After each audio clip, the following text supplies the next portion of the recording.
Geez, if you thought the statement was made last night, holy crap, this was intense. The fact that it should have been over at quarter time, the fact that we were lucky enough to not have possibly the worst 5 minutes of the year cover up what was a pretty good game of footy.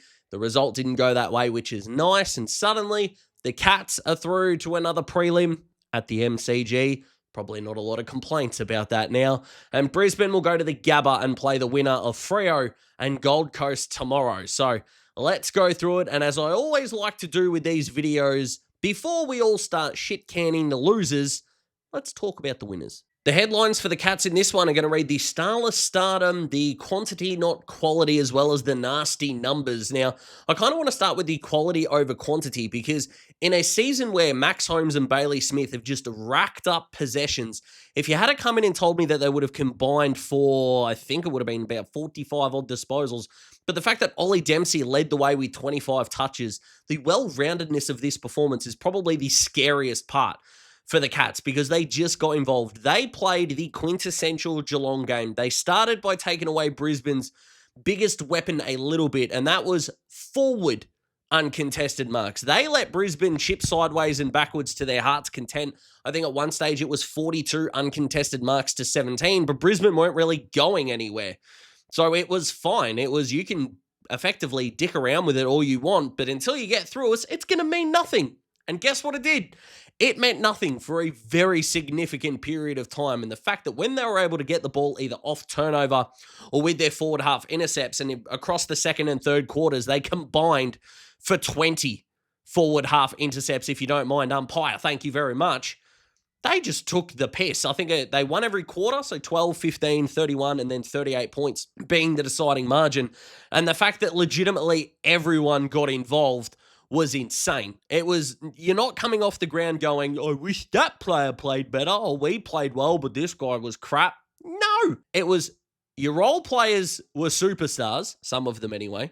Some of your other role players played their role perfectly, and your superstars weren't asked to do a lot. I don't know how you come away from a final, let alone a game of footy, but a final feeling better than that, to be completely honest with you. And the attack was immense. And look, a lot of people are going to point to the third quarter, Max Holmes' third quarter, Bailey Smith's third quarter. I'm going to put it to you that the second quarter was actually more impressive. Now, of course, if you take away the disgusting decision, and look, I said decision, not decisions, because we've seen that dropping a player from behind. Look, Rayner very well could have flopped. I don't know.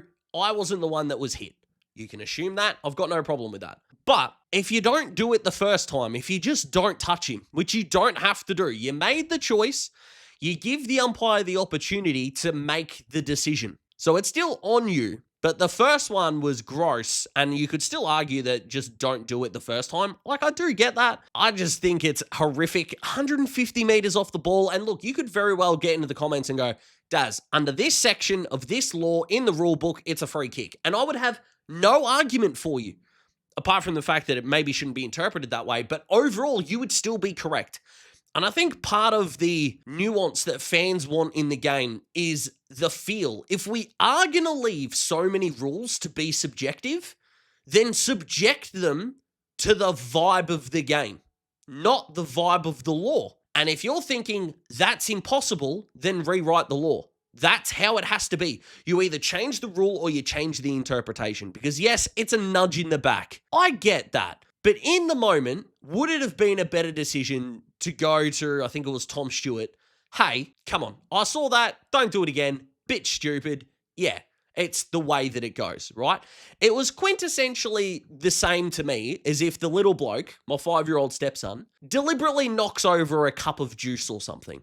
Right? Yes, he deliberately did it. He's made that choice. But it is going to be better long-term to have the discussion with him as to why we shouldn't make that choice. And if he does do it again, then we need to have further discussion and whatever is required next, right? And that's where it'll kick in. You can't umpire a footy game like you would parent a child. Why not? Because you're in charge. If you're in any other workplace and you make a decision that leads to a mistake, good management should teach you how to fix it. And if you are still on a patterned basis, deliberately making a decision, that's where you get punished. That's why I've got no problem with the second decision. Massive problem with the first one, though. Massive problem with the first one. It was not great. So the fact that the lead went from just 12 to 15 can kind of cancel out that second quarter a little bit. But for mine, it was extraordinary. And if I can just take you through the top disposal getters, which is not the be all and end all, I understand that. But Tom Stewart had 9 and kicked that goal. Amazing. Got no problem with that. Ollie Dempsey had 8. Brad Close had 6. Max Holmes had 6. Connor O'Sullivan had 5.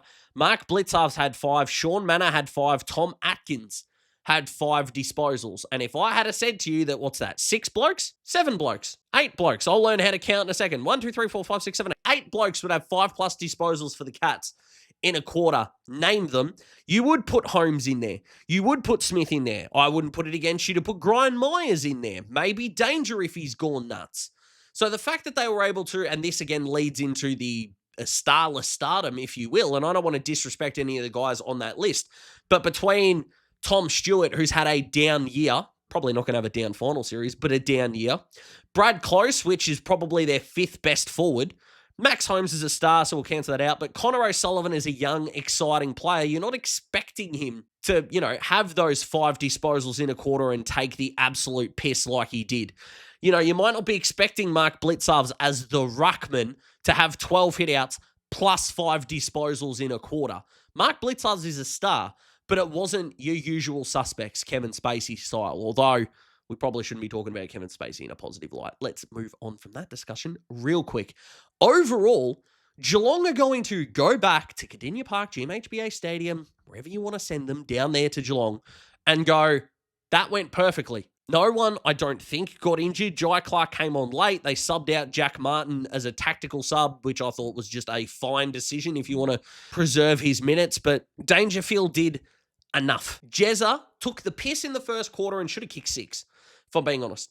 And after that, didn't do a hell of a lot, if I'm being honest. In fact, did he even kick a goal after that? He didn't. He kicked 2, 3, and then didn't score.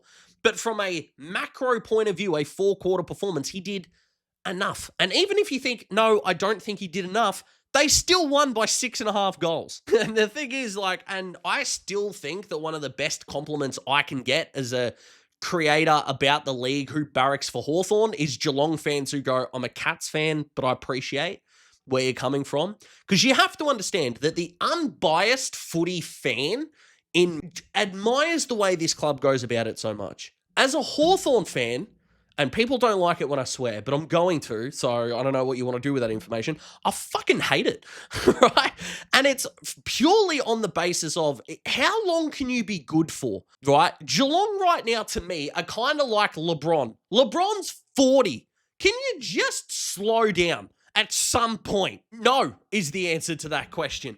We want Geelong to be Aaron Rodgers. We want Geelong to be like, all right, you're a little bit nuts now. You're not really that good. You're sticking around. We'll see what you can do in a new system with Pittsburgh, but you're not as good as you used to be. Nope.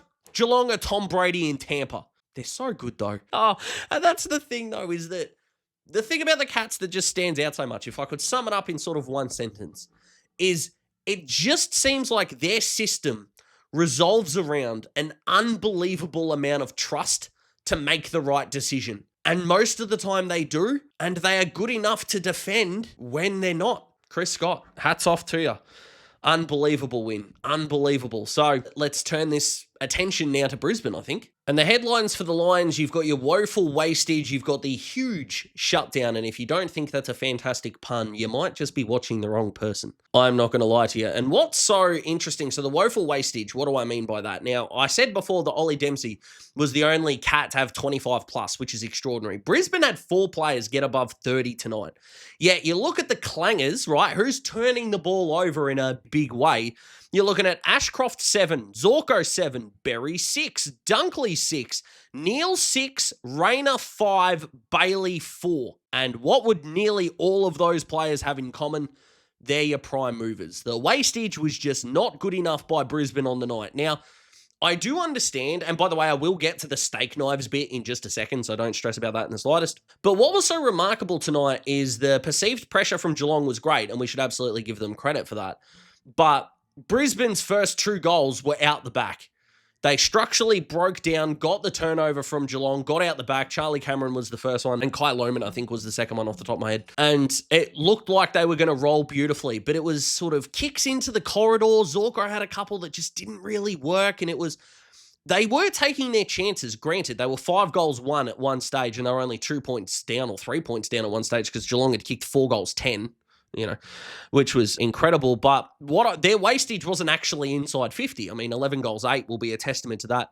You compare that to the 16 that Geelong kicked, but the way that they were able to, from the, not majority maybe, but for a good portion, of the game, is they were able to generate ball out of their back half, and the movement was just stunted, and so many times they were kicking into the man on the mark. There were so many times where it was just hitting blokes on the shoelaces. There were so many times where they were kicking it to, what I would call the cup place, or your ears, the top of your ears, right? Which is such an awkward place to try to mark a footy, or the Premiership Cup spots is what I used to get taught it as a junior, which was basically because the ears of a Premiership Cup usually go like that.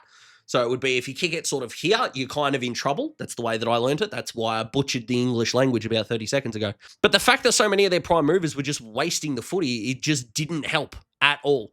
And look, if there is a positive to that, and there still is a positive, again, like Adelaide, I ain't writing Brisbane off. In fact, Freo match up with them really well. Gold Coast smacked them at home. Their home record is 7-5, which is not great, not what you want, or 7-4, I think. As a home team, I think it's 7-5, but around that mark. And look, their away record's awesome, and they got smacked. This was a smacking. 32-19 scoring shots is a smacking, right? You don't play for percentage in a final. This was gross, effectively. And look, as a Hawthorn fan, 2015, we went to West Coast and got smacked, and then we beat the shit out of Adelaide effectively. Got the job done against Freo, and speaking of games that momentum shifted off of bad hiring decisions, first 2 goals of that 2015 prelim. Sorry, Freo fans, for bringing it up, but to this day, 10 years later, I still don't know what that free kick to David Hale was actually for. Anywho, we roll from there. Now, in terms of the huge, I should probably finish the point about the woeful wastage. You're not going to get any kind of prime ball movement when your prime ball users are just deciding, nah, I'm good. And what's kind of, not shit, I suppose, probably shouldn't say that, but what's sort of confusing around the disposal efficiency is Zorko's had 35, 7 of them are clangers, and has still gone at above 80% efficiency, which numbers-wise just cannot make sense. Jared Berry's had 18 disposals, 6 of them are clangers, so 12 of them weren't, but his disposal efficiency was above 80. And for those of you that don't know, effectively, any kick to a contest that is above 40 meters in length is counted as effective. Don't know if you knew that, but yeah, as long as it would count for a contested mark against the opposition, it goes down as effective. Why? No clue. But fun fact for you.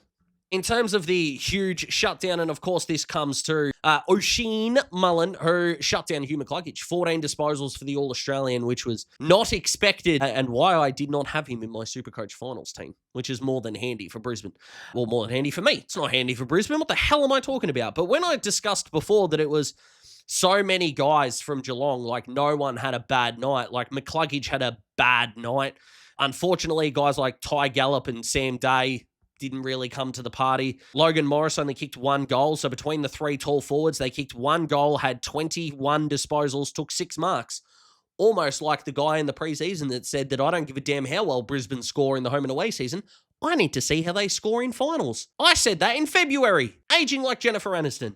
The take, not me, because, I own mirrors, so I know what's going on there. Sam Marshall came on as the sub, but that's absolutely fine. I know that Chris Fagan and Brisbane are going to have better reasons, and they probably won't agree with me. Charlie Cameron can't play next week. I can't see a world where it's possible that he plays next week. Levi Ashcroft was relatively quiet. Didn't see a whole lot of Calamarchi tonight. Poor Ryan Lester had an absolute mare. Was not fun in the slightest. And look, we've got sort of a couple of options here, but Ashcroft and Dunkley both had 30, so you could argue that they were better than Atkins for sure.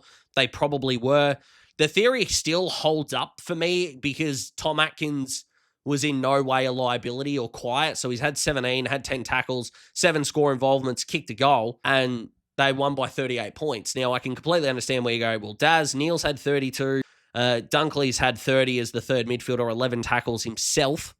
and was probably Brisbane's best player, if we're being completely honest. I can get if you go the 1v1 contest, it's one apiece. I will still stand by the fact that Geelong's midfield still looked uber dangerous, and the fact that they won centre clearances by as much as they did is a huge credit to them. But back to Oishin, an unbelievable tagging performance, and I swear to God, Freo and Gold Coast are not going to tag, and he's going to have 31, and he's going to kick 2. It's just the vibe that's going on. And then to finish off, because we want to finish on a positive, because like I said before, I'm not writing Brisbane off at all. I'm just not. I know they've got history in dropping straight sets. I know. But they're the reigning premier. They got beaten. It happens. They've gone through 4 finals to win a flag before, so I'm going to park the handbrake on the overreaction to them, which is why I want to end on these steak knives. And now a shun. If you don't know what a shun is, it is a Japanese knife company, so that's the relation to the steak knives comment there. And this is about Jasper Fletcher, who, in the world of Ashcrofts, is lost in the father-son conversation. Even guys like Eric Hipwood and Harris Andrews being from Brisbane's academy. Ty Gallup as well, although he hasn't obviously hit the star status yet. Jasper gets forgotten about, and it needs to stop. His first half especially, he finished with 20 and a goal, and what a goal it was. The flying by with the handball from Gallup, who took a really good mark, by the way, to deliver in that handball. But I think he's just unbelievable. I know nearly everyone will agree with that. So, we don't have any issues there in the slightest at all.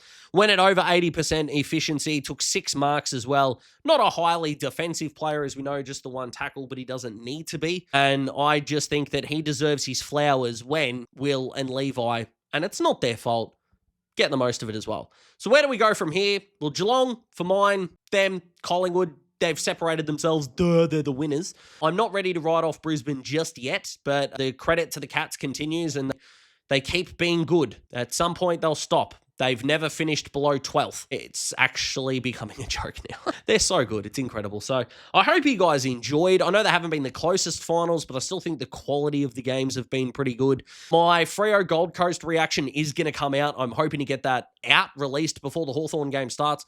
And I just hope, guys, that doesn't go under the radar, especially if the Hawks lose. I know people want to jump in and watch me be sad/angry and overreact, which is all well and fun, but I am trying to put a hell of a lot more effort into these videos as finals come. I think I've been able to get these to a point. I'm really happy with the Collingwood one. I'm really happy with this one as well. So I hope that you can support the Freo and Gold Coast one as well, even if you're just a neutral, just to check out my thoughts and all of those good things. Like the video if you like the video. Subscribe to join the Daz Talks Footy family. We have reached 6,000 subscribers, and I cannot thank you enough, no matter where you stand in that queue. Your support, your view means the world. If you haven't subscribed, do so. Please, the road to 7K has already begun. Have a good sleep if you haven't slept yet. And if you have, I hope it was a very good sleep. It's your birthday today. Happy birthday. And fingers crossed the Hawks get over the line. And let's hope that Freo Gold Coast is a belter. See you soon.